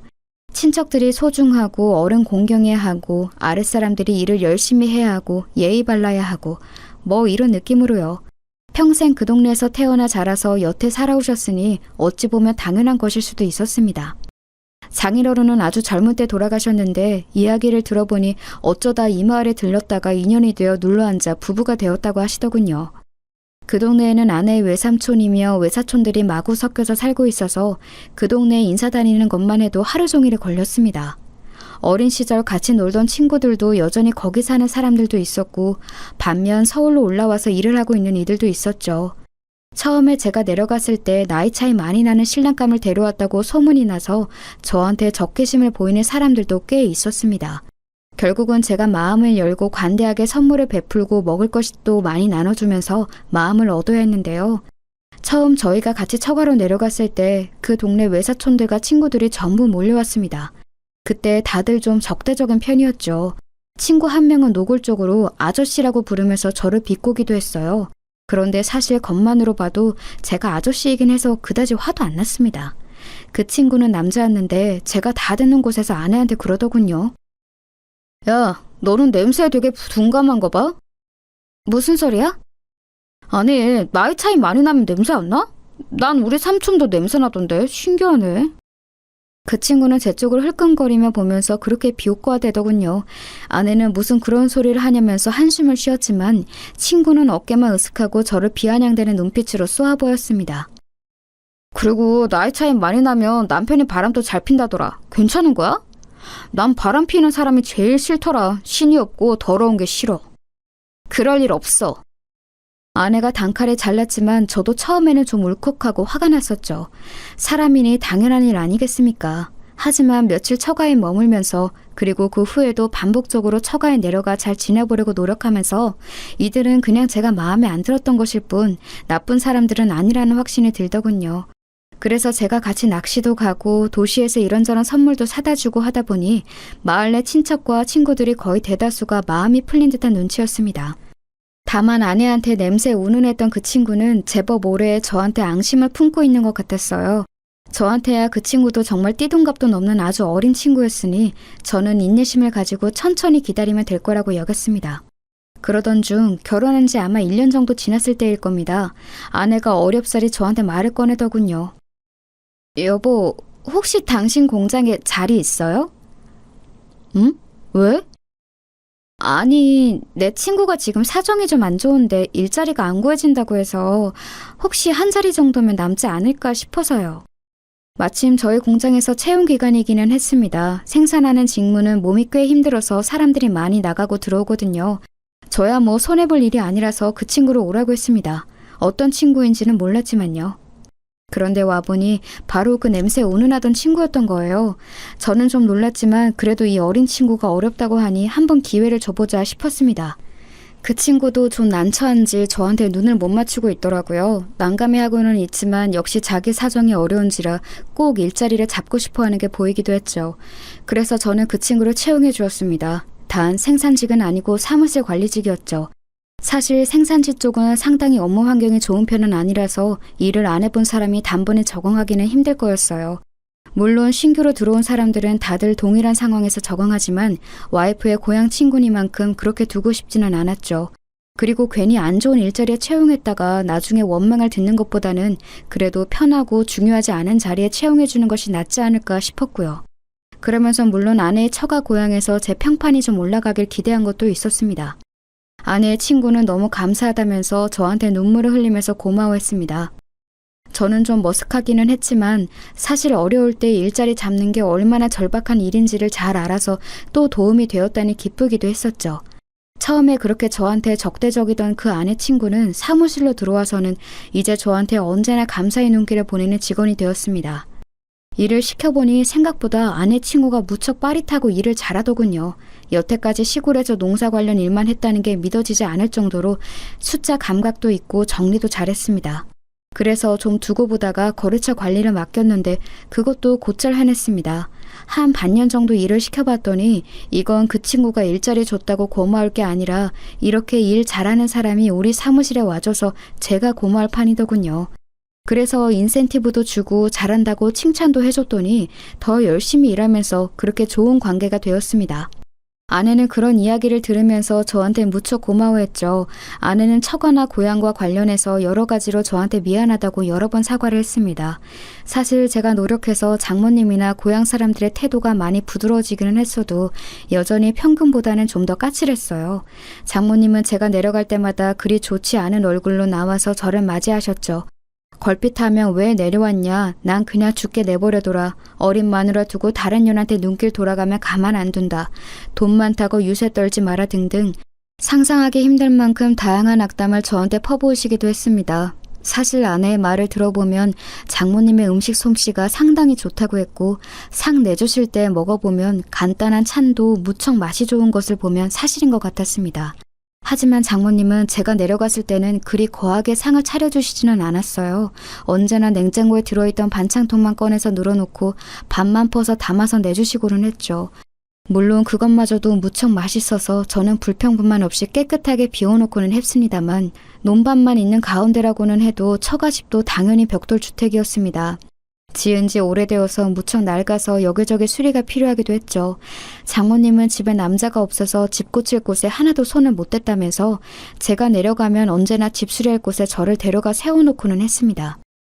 하지만 제가 전문가도 아닌데 어떻게 지붕이나 비새는 곳, 벽 곰팡이 핀 곳을 다시 고쳐놓겠습니까? 한두 번은 가까운 변화가에서 집 수리하는 사람을 불러다가 수리를 맡겼는데 오래된 집들이 항상 그렇듯 계절만 바뀌어도 또 고칠 곳이 생겨나고는 했죠. 저는 고민하다가 결국 큰 마음 먹고서 장모님께 작은 집을 한 채 새로 사드리기로 했습니다. 다행히도 그 마을에 전원주택이 매물로 나온 곳이 있었고 외진 곳이라서 그리 비싸지도 않았어요. 서울 집값을 생각한다면 정말 놀라울 정도로 저렴하기도 했죠. 그런데 아무리 저렴한 집이라고는 해도, 그리고 제 명의로 매매해서 사시라고 드린 거기는 해도 장모님은 그 정도로도 별로 기뻐하시지를 않더군요. 무뚝뚝하게 저한테 밥이나 먹고 가라 하면서 찌개를 새로 끓여주신 게 다였습니다. 그때 장모님이 새로 끓여주신 찌개를 처음 먹어봤네요. 물론 대단히 맛있었습니다만 제가 기대했던 반응과는 차이가 좀 있어서 섭섭하기는 했었죠. 아내는 제가 그 집을 매매해서 장모님께 사시라고 드리자 너무너무 기뻐했습니다. 장모님과는 달리 아내는 감정 표현이 풍부한 사람이었거든요. 그래서 저는 장모님 대신 뛸 듯이 기뻐하는 아내의 모습을 보면서 만족했습니다. 사실 제가 행복하게 해주고 싶은 사람은 어린 제 아내이지 장모님이나 아내의 고향 사람들이 아니니까요. 그래도 그때까지는 아내가 저한테 무척 잘해주고 행복한 나날이 이어졌습니다. 그런데 얼마 안 가서 좀 이상한 일들이 일어나기 시작했죠. 저는 공장을 돌리는 사업을 하고 있어서 공장이 위치해 있는 외곽 지역으로 자주 출장을 나갔습니다. 보통은 바로 집으로 돌아오고는 하지만 거래처에서 사안이 급한 주문이 들어올 때는 직접 직원들을 데리고 밤샘 작업을 감독할 때도 있었죠. 공장장으로는 가끔 말을 안 듣는 사람들도 있어서요. 저희가 원자재를 수급해서 오는 거래처 관리도 당연히 해야 했습니다. 그런데 원자재 공급해주는 거래처 중에 좀 사정이 딱한 분이 한 분 있었거든요.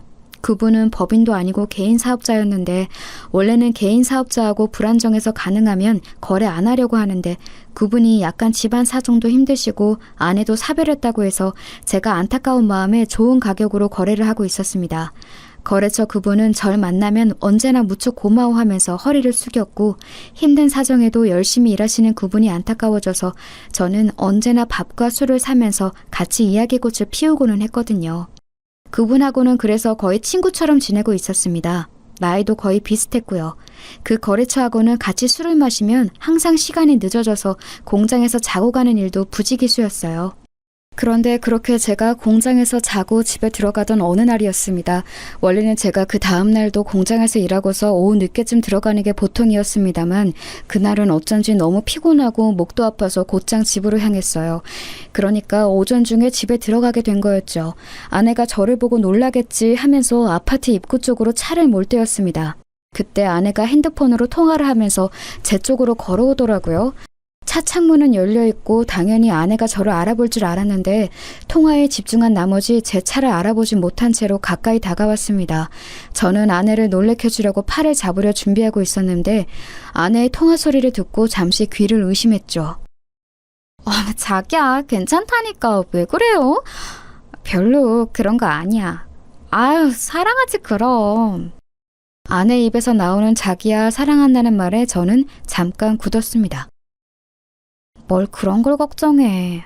아우, 남편 걱정하지 마요. 아내는 제가 가까이에서 듣고 있다는 것도 까맣게 모른 채 통화에 열중하면서 걸어갔죠. 자기, 사랑한다, 남편, 걱정. 대체 누구와 통화를 하기에 저런 말을 하는 건지 알 수가 없었습니다. 저는 망설이다가 아내가 저만치 걸어간 이후에 차를 지하주차장에 넣은 후 차 안에 앉아서 잠시 멍하니 생각했습니다. 설마 불륜일까? 그렇게 생각하고 싶지는 않았습니다. 아내의 경쾌한 말투나 발랄한 웃음이 혹시 친한 친구와 나눈 대화일 수도 있다고 생각했어요. 하지만 또 다른 방면으로는 이게 분명히 불륜이라는 강렬한 확신 역시 들었죠. 원래 그런 일 앞에서는 예감이 들고는 하잖아요. 그런 확신에 가까운 예감이 찾아오더군요. 저는 그래서 그날 오후 시간에 맞춰서 집으로 들어갔습니다. 평상시와 마찬가지였죠. 일부러 제가 아내가 나가는 것을 봤다는 것도 말하지 않았고 평소 공장에서 외근했다가 들어가는 것처럼 꾸몄습니다. 아내는 아무것도 모른 채로 저한테 수고했다고 하면서 얼른 음식을 만들어 식사를 차려주었죠. 아내가 방긋방긋 웃으면서 제 앞에서 종알거리며 이야기를 하는데도 집중이 되질 않을 정도였어요. 그 사이 외출을 하고 돌아온 게 틀림없는 아내는 밖에 나갈 때와는 완전히 다른 편한 옷을 입고 있었습니다. 나갈 때 제가 봤던 옷은 몸에 상당히 달라붙는 원피스였죠. 화장도 곱게 한 상태였는데 다녀와서 씻은 것인지 지금은 얼굴에도 화장기가 전혀 없는 민낯이었습니다. 저는 억지로 웃으면서 평상시에 저를 연기했습니다. 그리고 그 후로 쭉 의심이 가는 일은 없는지 아내의 동태를 살폈죠. 솔직히 한번 의심이 가니 걸리는 게 한두 가지가 아니더군요. 아내는 제가 오후에 전화하며 받지 않는 일이 잦았습니다. 평상시 저한테는 오후 그 시간에 낮잠을 많이 잔다고 전화해봤자 못 받는다고 하더군요. 제가 아내의 그 통화 내용을 듣기 전에는 당연히 믿었었죠. 실제로도 아내는 아침에도 일찍 일어나는 것을 힘들어할 정도로 잠도 많고 몸도 약한 사람이었으니까요.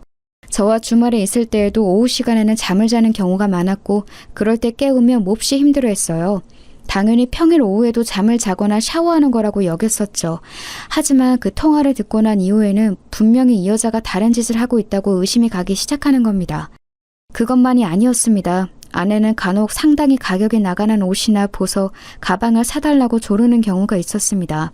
그런 옷이나 반지, 팔찌 같은 것을 사주고 나면 제 앞에서 한 번 입어 보이면서 재롱을 떨고는 했죠. 어린 아내가 그렇게 제 앞에서 웃어주는 것이 그저 기뻐서 저는 바보처럼 입만 해 벌리고 있고는 했고요. 그런데 아내는 한 번 사주고 나면 그 이후로는 옷을 저와 나갈 때 입는 경우가 별로 없었습니다. 저하고 외출할 때는 그냥 소박한 옷차림으로 솔직히 말하면 그다지 신경 쓰지 않는 듯한 외모로 나갈 때도 많았죠. 제가 오늘 그 예쁜 옷은 왜 안 입었냐고 은근슬쩍 말하면 아내는 별걸 다 신경 쓴다는 듯한 말투로 오늘은 자기가 피곤해서 신경 쓰고 싶지 않다고도 말하고는 했습니다. 그런데 그 옷이나 보석류를 저 없을 때 혼자 외출할 때는 잘도 걸치고 나가는 것 같더군요. 아내는 교회를 다녔는데 동네에서 교회 아주머니를 뵈면 그 아주머니가 그렇게 칭찬을 했어요. 아내가 너무 미인이고 너무 멋쟁이라면서요. 그래서 제가 슬쩍 물어보면 제가 사줬던 그 비싼 옷이나 가방, 보석류를 전부 혼자 나갈 때 착용하고 나갔다는 겁니다. 동네에서 외출하는 아내를 볼 때마다 그렇게 예쁘게 차려입고 나간다고요. 교회 아주머니는 그러면서 항상 감탄했죠. 아니 근데 참 자기네 와이프는 바빠. 항상 어딘가 외출하면서 나가더라고. 화장도 너무너무 곱게 하고. 아유 아직 나이가 어려서 그런지 너무 예뻐. 아주머니는 정말 순수하게 칭찬의 뜻으로 하신 말씀이었지만 제 귀에는 다르게 들릴 수밖에 없었죠. 저하고 나갈 때는 화장 하나 하는 것도 귀찮다고 했던 사람이 혼자 외출할 때는 갑자기 온갖 옷이며 치장을 다 하고서 나간다는 건 어딘가 이상한 일 아니겠습니까? 그러면서 저도 점차 집에 들어가기 싫어져서 공장에서 머무는 시간이 길어졌습니다. 공장 뒤에 딸린 방에서 자는 일이 잦아졌는데 아내는 처음에는 그런 제게 불평하는 척이라도 하더니 점차 그런 일도 없어지더군요. 도리어 먼저 오늘 자고 와? 미리 말해줘. 저녁 준비할지 안 할지 정하게 라고 하면서 물어보기까지 했습니다. 사실 아내의 식사 준비에 대해서도 할 말이 많은데요. 아내는 결혼 후 얼마간은 정말 열과 성을 다해서 식사를 준비해주고는 했습니다. 하지만 시간이 지나면서 점점 더 부실해지기 시작해서 나중에는 햇반에 스팸 구운 것, 김치와 김 정도만 올라오는 경우도 많았죠. 하지만 저는 어쨌든 아내도 자기 생활이 있을 거라고 여겨서 문제 삼지 않았습니다. 아내도 일하기 싫을 때가 있을 거고 가정주부이니만큼 자기가 알아서 스케줄 조절을 하고 싶을 테니까요. 얼마 지나면 다시 잘해주겠지 하고 기대하면서 그냥 아무 말도 하지 않고 나와서 밥을 사 먹고는 했습니다. 그런데 이제는 아예 제가 집에 안 들어가는 것을 좋아하는 눈치더군요. 저도 한껏 경계하면서 의심하던 시기였기 때문에 이제 아내의 분위기를 전부 알고 있었습니다. 솔직히 공장 방에서 자면서도 고민이 너무 많이 되더군요. 대체 이 상황을 어떻게 타개해야 할지 아내의 불륜이 확실한 것 같은데 그 정황을 어디서부터 어떻게 캐리해야 할지 알 수가 없었습니다. 대뜸 아내한테 대놓고 너 남자 만나지? 라고 묻는다고 해서 술술 털어놓을 리가 없지 않겠습니까? 평범한 생활을 하던 사람이 갑자기 미행이나 신문기술이 생길 리도 없고요. 정말 한참이나 고민하면서 거의 한 달 이상 공장에서 생활하다시피 하던 중 공장 사무실 직원이 저한테 좀 걱정을 하더군요. 바로 아내의 그 고향 친구였습니다. 사장님, 진짜 걱정돼서 엿주는 건데 괜찮으신 거죠? 그 친구 역시 공장 방에서 자주 자고 가고는 했습니다. 공장에서는 식사 시간에 아주머니가 식사를 해주셨는데 저녁밥을 거기에서 먹고 야근하고서 잠까지 자고 가는 일이 잦았던 거였죠. 그러다 보니 제가 매일 밤 어두운 얼굴로 한숨을 쉬면서 혼자 술을 마시고 자는 일도 다 알았습니다. 처음에는 이 친구가 아내의 고향 친구인 것을 알기 때문에 별일 아니라고 계속해서 얼버무렸습니다. 하지만 점차 이 친구가 정말 진심으로 저를 걱정한다는 사실을 느낄 수 있게 되어서 저도 모르게 어느 날 저녁에 같이 술을 마시고서는 이야기를 해버렸죠. 아내가 아무래도 바람을 피우는 것 같다, 좀 이상하다, 이제 예전으로는 돌아가지 못할 것 같다는 이야기를 전부 다요. 그리고 누구인지도 전혀 모르겠고 대체 어떻게 상황을 풀어가야 할지도 모르겠다고까지 다 이야기를 했습니다. 그러자 그 친구는 뭔가 골똘히 생각에 잠기는 것 같았습니다. 사장님, 이게 제가 너무 주제넘게 참견하는 거라고 여기실지도 모르겠는데요. 죄송하지만 제가 목격한 게 있어서 말씀드려야 할 것 같습니다. 직원은 조금 망설였지만 저는 뭔가 도움이 될 것 같으면 뭐라도 이야기해달라고 부탁했습니다. 그 직원 역시도 술에 좀 취해 있어서 제가 말하자 고개를 끄덕이고서는 술술 이야기를 털어놓았죠. 다른 게 아니라 저희 그 개인 사업자 사장님 있으시지 않습니까? 저희 자재 공급해 주시는 분요. 그 사람, 그 친구 재미있고 좋은 사람이지. 네, 사장님하고도 친하시지 않습니까? 그런데 얼마 전에 제가 그분 차에서 사모님이 앉아있는 걸 봐서요. 뭐? 저는 너무 놀라서 눈을 크게 떴습니다. 그 직원은 아내의 고향 친구이기도 하기 때문에 아내를 잘못 볼 리가 없었죠. 직원은 뭔가 잘못 말했나 싶은 얼굴이었지만 어쨌든 꺼낸 이야기 때문인지 끝까지 전부 이야기를 했습니다. 사실 저희 공장이 조금 외진 곳에 있지 않습니까? 그 거래처 사장님이 차 타고 오실 때는 분명히 혼자였거든요. 저는 그분이 격리 과장님하고 이야기하시는 거 보고서 점심시간 되었길래 저쪽 카페, 차로 한 10분 거리의 카페에 갔었어요. 그런데 2층에 올라가서 잠깐 앉아 있었는데 이야기가 다 끝났는지 그 사장님이 카페에 차를 대고서 커피를 테이크아웃 해가시더군요. 그리고 그 차 창문이 열려있는 사이로 사모님이 보였고요. 직원은 제 아내이기 때문에 사모님이라고 점잖게 불러주고 있었지만 사실 그의 고향 친구이기도 했죠. 그런데도 이렇게 제게 말해주는 것이 믿어지지 않을 정도였습니다. 하지만 그 직원은 나름대로 마음고생이 있었던 모양이었어요. 사실은 그동안 사모님이 뭔가 그 거래처 사장님하고 만나는 것 같은 느낌이 들었는데 사장님께 말씀을 드려도 되는 건가 고민이 되어서요.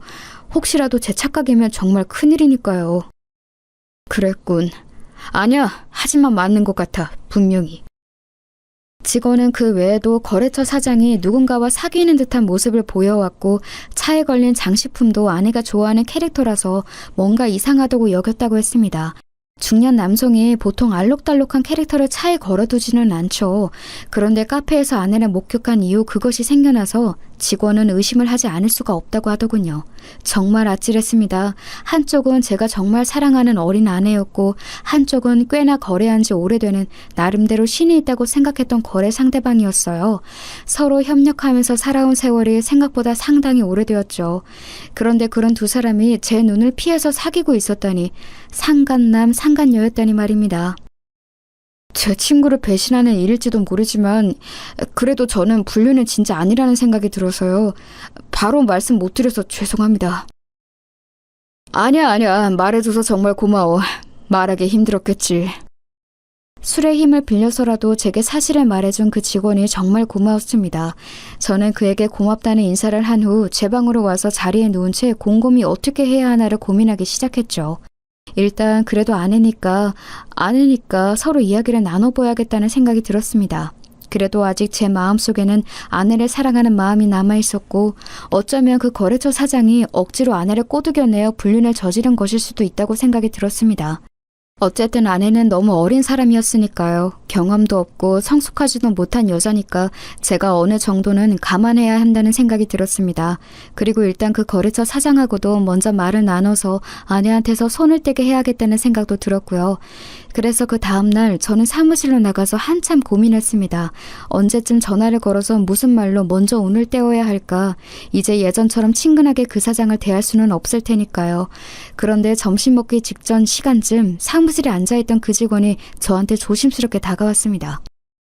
저 사장님, 오늘 자재 수급 때문에 거래처 사장님께 전화를 했는데 오늘은 미팅 오시기 힘드시다고 합니다. 시골 내려가셔야 한다고 해서. 시골? 갑자기? 네, 결혼할 사람이 생겼는데 그 사람이 자기 고향에 같이 가자고 했다면서 다녀와서 미팅에 오시겠다고. 직원은 조심스레 그 사장이 내려간 곳이 자신의 고향과 같은 지역이라고 전했습니다. 직원은 아내와 동양 친구였으니 당연히 아내의 친정, 즉 처가가 있는 곳이었죠. 저는 정말 머리가 띵해지더군요. 불륜도 모자라 이제 아예 고향까지 데리고 가는 것인가 싶어서요. 그리고 직원이 전한 말은 더 충격이었습니다. 꼭 정말로 결혼 준비라도 하는 것처럼 말씀하시더라고요. 저는 그냥 하시는 말씀인가 했는데 처가 장모님께 인사드리러 가는 거라면서 여러 가지로 준비한다고 간다고. 이건 아직 비밀이라면서 주변에는 말하지 말라고도 하셨는데요. 다녀와서 사장님께 인사도 따로 드리겠다면서 아주 즐거워하셨습니다. 맙소사 소리가 저절로 나왔습니다. 저는 눈앞이 아찔해져서 한참이나 머리를 숙이고 이마를 짚고 있었어요. 직원은 걱정스러운 눈초리를 하고 있었지만 저는 손을 저어서 괜찮다고 가보라고 했습니다.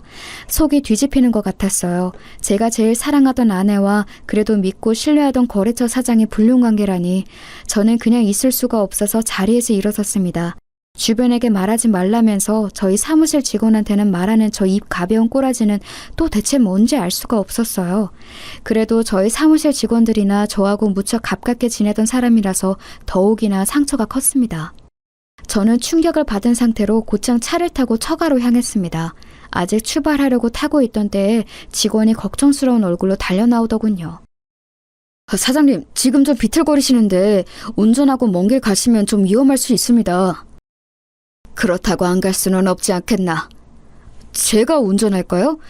저도 일단 말씀 전해드리는 이상 완전히 다른 사람 일은 아니라서.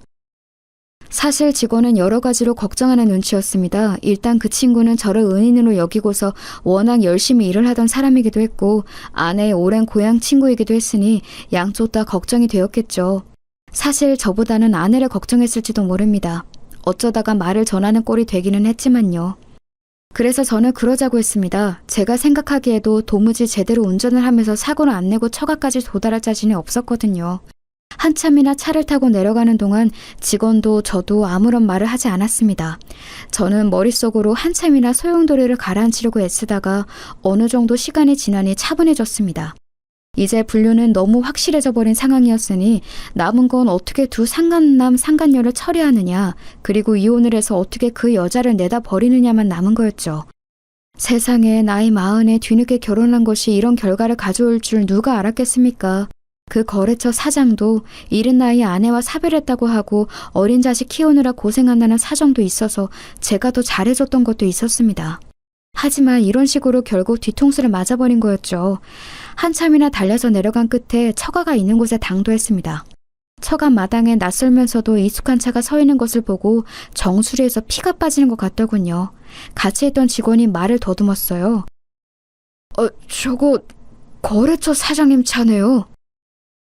알고는 있지만 그래도 눈으로 확인하는 건 또 완전히 다른 일입니다. 장모님이 사시는 집이기는 해도 일단 제 명의로 매매한 곳이기 때문에 저한테도 열쇠가 있기는 했죠. 비밀번호를 눌러서 들어가는 잠금장치인데 대면 열리는 종류의 전자열쇠 말입니다. 그래서 저는 그 열쇠를 대고서 곧장 아무런 사전 경고도 없이 집 안으로 들어갔습니다. 아니나 다를까 현관에도 남자의 신발이 놓여 있었습니다. 안쪽에서는 고소하고 향긋한 냄새와 더불어서 하하호호 웃으며 이야기를 나누는 목소리가 들려왔습니다. 저는 현관 중문 바깥에 서서 멍하니 그 소리를 듣고 있었죠. 아니, 나는 이렇게 근사한 사윗감을 우리 딸이 데리고 올 줄은 몰랐어. 어쩜 이렇게 사람이 체격이 좋고 중후할까? 그럼 엄마, 내가 기다리랬잖아요, 그러니까. 칭찬 감사합니다. 제가 왔을 때와는 사뭇 다르게 아주 화기애애한 분위기였습니다. 대체 제 어디가 그렇게 마음에 안 들었던 것일까요? 제가 왔을 때는 거의 장모님이 저를 쏘아 죽일 것 같은 눈으로 노려봤는데 말입니다. 심지어 저들이 앉아서 놀고 있는 것은 제 명의에 제 돈으로 산 집안이었죠. 우리 딸이 법적으로 절차만 다 밟아서 끝나고 나면 전 남편 떨궈내고 우리 사위랑 행복하게 잘 살 거야. 지난번 그놈 진짜 지긋지긋했다. 나도 그래 엄마. 적당히 이집하고 재산만 잘 갈라서 받아내고 갈라서야지. 모녀는 그런 식으로 입방정을 떨면서 저를 씹어대더군요. 속 좁고 촌스러운 남자, 왜소한 데다 남자로서의 매력이라고는 없는 남자. 저는 중문 너머로 안에 있는 이들을 지켜보았습니다. 멀쩡한 식탁도 놔두고서 거실 탁자에 둘러앉은 세 명이 아주 분위기가 좋더군요. 장모님은 거래처 사장이 자기 접시에 음식을 다 먹은 것 같자 얼른 일어나서 가운데 있는 냄비에서 듬뿍 또 한 그릇을 퍼내서 건넸습니다. 배부르다면서 손사래를 치던 거래처 사장은 또 낼름 받아서 그걸 먹더군요. 내가 씨암탉 잡은 걸세. 이게 얼마나 귀한 손님한테만 대접하는 건지 알긴 하나? 우리 딸한테 잘해줘야 해. 우리 딸이 자네가 얼마나 매력적인지 나한테 어찌나 수다를 떨었는지 아주 내가 귀에 딱지가 다 앉았어. 장모는 유쾌하게 말하면서 거래처 사장의 등을 두드렸습니다. 사장도 아주 기쁘다는 듯이 웃으면서 허허 대답했고요. 아내는 아주 거래처 사장한테 혼이라도 빼줄 듯한 기세로 턱을 괴고 앉아서 사장을 지켜보고 있었습니다. 여태까지 저는 장모님한테 제대로 된 밥 한 그릇을 얻어먹은 적이 없었죠. 다 식어 빠진 밥에 냉장고에서 꺼내 먹다만 반찬들, 아내조차도 신혼 초에만 저한테 식사를 제대로 챙겨주었고 최근으로 오면서부터는 아예 식사를 챙기지도 않았습니다. 그런 나날들이 겹쳐 떠오르면서 속이 울컥거리더군요. 곁에 직원이 걱정되는지 움찔거렸지만 그와 상관없이 저는 중문을 벌컥 열고 들어갔습니다. 서로 아주 화기애애하게 수다를 떨며 식사를 하던 세 사람이 갑자기 열린 문 때문에 깜짝 놀라서 저를 쳐다봤죠. 아내가 너무 놀랐는지 입을 떡 벌리고서 저를 불렀습니다. 여보? 당신 어떻게 여기에? 아니, 자네 왜 여기에 있나? 여기 어떻게... 아니, 이게 그... 아내와 장모 모두 당황해서 무어라 설명도 하지 못한 채로 말을 더듬어댔습니다. 거래처 사장은 처음에 아예 무슨 일인지 파악조차 못하는 것 같더군요. 사장님? 사장님이 여기 왜 오신 건지... 아니, 여기 무슨 거래하실 거 있으셨나요? 거래처 사장은 정말로 아무것도 모르는 얼굴로 순진하게 저한테 물어봤습니다. 저는 가만히 그를 노려봤지요. 솔직히 그 거래처 사장은 불륜남, 아내를 꿰어낸 나쁜 상간남이라고 생각하고 있었는데 지금 보니까 아예 제가 아내의 남편이라는 걸 모르는 것 같았습니다. 안에서 들었던 대화 내용으로 미루어 보아서는 분명히 아내가 이혼 절차를 밟고 있는 중인 사실상 돌싱이라고 생각했던 것 같았고요. 이게 말이 되나 싶었는데 생각해보니 거래처 사장은 사실 제 아내를 만날 일이 없었습니다.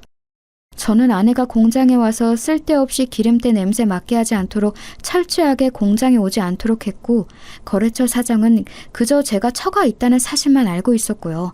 평상시 따로 만나서 식사나 술을 같이 하기는 했지만 딱 거기까지인 관계였으니 제 아내가 누구인지 알 턱이 없었습니다. 거래처 사장은 잔뜩 긴장한 아내와 장모를 보면서 잠시 어리둥절한 표정이 되더군요. 사장은 잠시 아내와 저를 번갈아 보더니 여전히 사태 파악이 안 되는 모양이었어요. 그 사이 아내는 저한테 달려와서 얼른 제 손을 잡았습니다. 여보, 어떻게 지금 왔어요?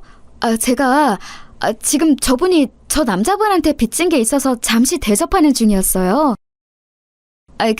그래. 내가 그래서 좀 나한테 도움을 준 분이라서 내가 대접하고 있는 중이었네. 사위한테도 안 주는 씨암탉 잡았어요. 그쵸? 잔뜩 음식 차려놓고 대접하고 계시네요. 거래처 사장도 일어나서 저한테 다가왔는데 의아한 표정이었습니다. 당연하겠죠. 사장님도 제가 사람 잘못 봤네요. 현재 결혼 상태인 제 아내하고 따로 만나고 계시다니, 심지어 처가에 와서 씨암탉 대접까지 받고 계시다니 놀라운데요? 예? 네? 이게 무슨... 사장은 눈치를 보면서 저와 아내를 번갈아 봤습니다. 아무리 이혼 절차 중이라고 알고 있었다고 해도 엄연히 법적으로 결혼 상태인 여자와 불륜을 저지른 거였죠. 거래처 사장의 잘못도 컸습니다. 아내가 벌벌 떨면서 저희 옷자락을 잡은 걸 보더니 그제야 거래처 사장은 무슨 상황인지 알겠는 모양이더군요. 사장은 당황한 얼굴이 되어서 떨기 시작했습니다. 그러면서 제 앞에 허리를 숙이고서 얼굴색이 창백하게 변했습니다. 죄송합니다, 사장님. 사장님 아내인 줄 정말 몰랐습니다. 제가 정말로 몰랐습니다. 제가 그 말은 믿을 것 같은가 보죠? 정말입니다, 사장님. 정말입니다. 거래처 사장은 덜덜 떨면서 저한테 정말 몰랐다고 애원에 애원을 거듭했습니다. 사실 지금 그 거래처의 실질적인 거래는 저희밖에 없었으니 당연하겠죠. 사실 원자재의 질이 그리 좋지도 않았고 가격 경쟁력도 없는 거래처였는데 순전히 제 호감과 호의만으로 거래가 유지되고 있는 곳이었으니까요. 당연히 지금 저희와 갈라서게 되면 그 사장은 사업이 완전히 나락으로 가는 거였습니다. 그걸 잘 아는 거래처 사장은 제 앞에 무릎을 꿇으면서 애원했습니다. 사장님, 저는 정말 사장님 아내인지 몰랐습니다. 알았다면 만나지 않았을 거예요. 이제 와서 그런 소리는 아무런 의미가 없어요. 저는 저 여자가 지금 이혼 준비 중이라고 곧 갈라설 거라고 해서 만난 것 뿐입니다. 정말입니다. 아무런 증거도 없이 그런 소리를 믿었나 보군요. 게다가 아무리 이혼 준비 중이라고 해도 법적으로 엄연히 결혼 중인 여자죠. 말하자면 사장님은 제 아내를 꼬여내서 상간남 짓을 했다는 이야기입니다. 이제 그쯤 되니 저는 더 이상 화도 나지 않더군요. 아무리 제가 남편인지 몰랐다고 해도, 그리고 이혼 절차를 밟고 있는 중이라고 알았다고 해도 분명하게 상간남인 건 확실했습니다. 이혼 절차 중이라고 알았다는 건 다른 말로 하면 혼인관계 중이라는 사실을 알았다는 것도 되었죠. 엄연히 법적으로 남편이 있는 여자와 사귀면서 장모랍시고 그 모친 집까지 와서 밥을 먹고 앉아 있었다니, 제가 생각했던 그 사람과는 완전히 다른 됨됨이었던 겁니다. 기어코 거래처 사장이 벌벌 떨면서 울기 시작했습니다. 냄새가 났던 걸 보면 오줌도 좀 지렸는지 모르겠어요. 아무런 베이스도 없이 그저 저희 회사와의 거래를 통해서 한 달 벌어 한 달 먹고 사는 사람이었으니 당연했을 겁니다. 아예 살아갈 길이 막막한 거였으니까요. 거래처 사장이 그런 꼴을 보고서는 아내와 장모도 급하게 저한테 매달렸습니다. 여보, 진짜 생각하는 그런 거 아니에요. 저는 정말로, 그러니까 그런 관계가 아니었다고요. 그냥 빚을 져서 보답을 하려고. 지금까지도 그런 말이 먹힐 거라고 생각하는 건가? 진짜 답이 없네. 어처구니가 없더군요. 장모도 뭔가 횡설수설하면서 저한테 매달리려고 했지만 저는 그 이유를 알았습니다. 바로 지금 사는 이 집마저도 제가 사줘서 살게 해준 것이었기에 쫓겨나서 당장 길에 나앉게 될까봐 두려운 거였겠죠. 아내와 장모가 벌벌 떨면서 저한테 매달리는 것을 뿌리치고서 저는 곧장 차를 타고 올라와 버렸습니다. 함께 갔던 직원은 말없이 차를 운전해 주었고요. 섣불리 저를 위로하려 하지 않아서 그것도 고맙더군요. 결국은 이혼할 수밖에 없었습니다. 아내가 제 바지가랑이를 붙들면서 더럽게 안 놔주려고 굴기에 지금 협의 이혼에 동의하지 않으면 결국 불륜으로 소송전을 불사하게 될 거라고 이야기를 해주었죠. 유책이 그쪽이기 때문에 민사소송으로 손해배상도 진행할 거라고요. 아내는 제가 어떻게든 그렇게 할 거라는 사실을 눈치채고서 결국 협의 이혼에 동의할 수밖에 없었습니다. 그러면서 장모님이 살고 있는 집만은 어떻게 안 되겠냐고 애원했지만 제가 그걸 봐줄 이유도 없었죠. 당장 나가라고 하고서 집이 비워지자마자 다른 사람한테 팔아버렸어요. 순순히 나가면 제가 나중에 사정을 봐줘서 다시 들어오라고 해줄 거라고 생각했던지 제가 팔아버린 걸 알자마자 저한테 전화해서 난리를 치더군요. 물론 제가 그 꼴을 그냥 두고 볼 이유도 없었습니다. 다시 한번 이런 전화를 하면 경찰에 신고할 거라고 알려준 뒤에 전화를 차단해버렸죠. 당연히 거래처 사장도 거래를 끊어버렸고요. 그 사장에게 손해배상을 걸어버릴까 했지만 귀찮아서 안 했습니다. 어차피 긁어낼 수 있는 위자료도 얼마 없을 만큼 가난한 인간이었던지라 아마 저희와의 거래가 끊겨서 그대로 나앉았을 거예요. 대신 아내의 고향 친구였던 직원은 승진해서 직급을 높여주었습니다. 그 친구만큼은 이번 사태에서 제 편에 서주었던 사람이었으니까요. 나름의 고마움의 표현이었습니다. 이렇게 갈라서고 나서 저는 여태까지 혼자 지내고 있습니다. 더 이상은 어떤 여자도 믿지 못할 정도로 상처받았기 때문에 연애는 해도 결혼은 더 이상 하고 싶은 마음이 들지 않네요. 여러분도 배우자를 너무 믿지 마시기 바랍니다.